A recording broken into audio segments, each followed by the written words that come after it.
Welcome back to the Rhode Show this morning in the Buzz with Rhode Island Monthly's Best of Rhode Island issue on the newsstands now. We've all been thinking about some of our favorite things to do in the Ocean State, right? You know, from beaches to boats, all the tremendous food that's available. We're going to talk about our faves in Rhode Island in the Buzz this morning. So, why don't we start with you, Pete? What are some of your little, you know what, other than the 7-day Futurecast and Pinpoint Double 12 Radar, because we get the two weather guys here, what are some of your favorites? It's Weather Geek Day. I know, right? Just kidding. I'm not going to bore you with weather information. Besides sleeping in late, what is it? Yeah, exactly. Well, as you guys know, I grew up in Denver, but my grandfather grew up on Federal Hill. My dad grew up in Cranston, so I've spent many summers out here. So I've already done my favorite day. We do it every summer with the family over and over again, so let me tell you how it goes. Your favorite day. You guys ready? Yeah, go ahead. Get up in the morning, late, as Tony mentioned.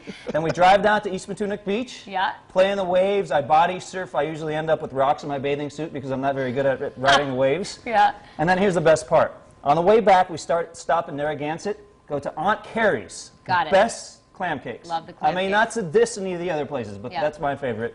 And then on the ride home, we eat the clam cakes. Usually we have a couple dozen. And everyone say, don't ruin your appetite, one more, but you don't care. You're just eating and eating. So by the time you get home, you have this massive stomach ache.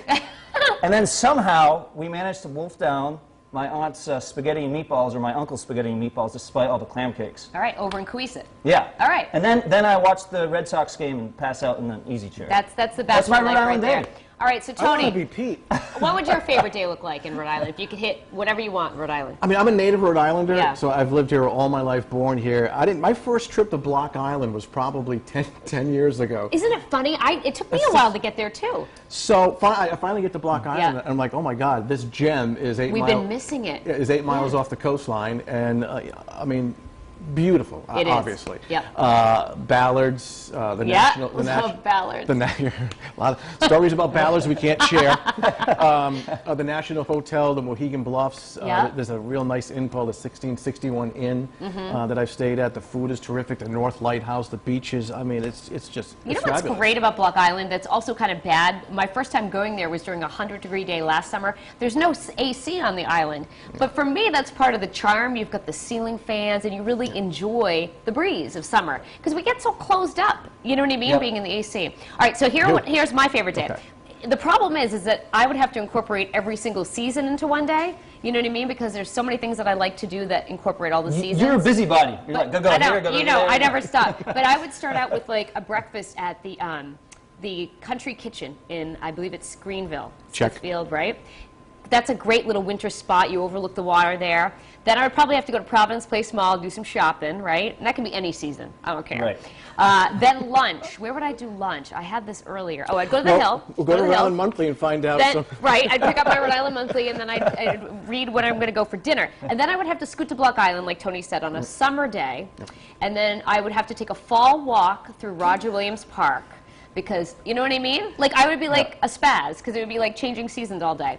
And then I would have to go to dinner at Water Place Park and enjoy Waterfire. Wait. Don't you have children, though? Yeah. And my children would come somewhere along the way with me. But a perfect day would include a babysitter for at least 2 hours so I get a little peace. She has so much energy. I mean, I actually believe Danielle could accomplish all this in one day. One person. I could do it. But you know what? I read an interesting article about Rhode Island. Right now, I don't know if you guys know, there's a commission kind of underway to remarket our state.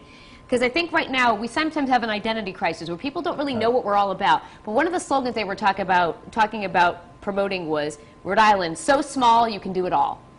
To get everybody to come here for just one day and to have that perfect day in Rhode Island, because you really can do it on a tank of gas in one day. You can really see a lot. Of course, the old slogan way back when was the biggest little state in the Union. But and it kind of worked because if you ask like school kids, what do you know about Rhode Island? They all say, oh, it's a little estate.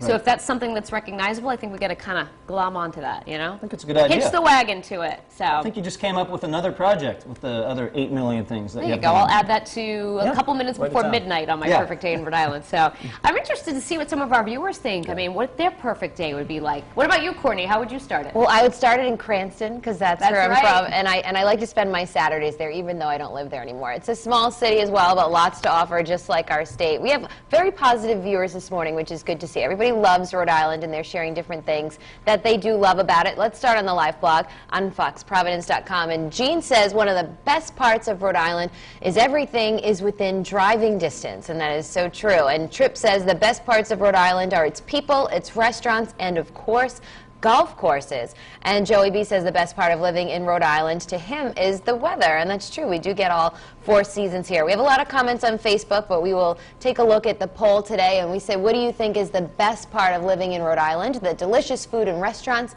the many beaches throughout the state, its quirkiness, or the fact that I know everyone, and that is true as well. Okay, so here's the Facebook page. Mary says the beaches and the amazing restaurants with great food. She says, I love Little Rhode. Angie Bermudez said how it's such a diverse state and ethnicity, as well as what it offers, having so many different restaurants that offer different cuisine. She said you never get bored trying to find something good to eat.